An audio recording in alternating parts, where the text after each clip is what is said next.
দায়ভার আলেম ওলামাদের কাঁধে তুলে দিয়েছে, ঠিক না?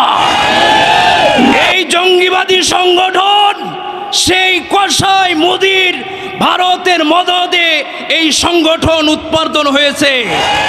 আপনারা অবগত আছেন, সেই চট্টগ্রাম ত্রিপুরার মুয়াজ্জিনকে মেরেছে কারা? তাদেরকে চিহ্নিত করুন। ইসকনের মদতদাতা সেই চাকমারা মেরেছে। আপনারা জেনেছেন এই দীর্ঘ 1 বছর আগে এক স্কুলের যুবককে তার বন্ধু জবাই করে রান্না করে খেয়েছিল। এরে কারা করেছে? চিহ্নিত করুন।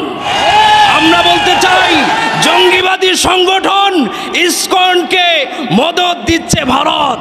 আর আমাদের বাংলাদেশের যারা আগামী দিনে রাষ্ট্রনায়ক হবেন, নেতা হবেন, তারা সেই ইসকনের সাফাই গাইছে, ঠিক কিনা? প্রথম আলোর সাফাই গাইছে।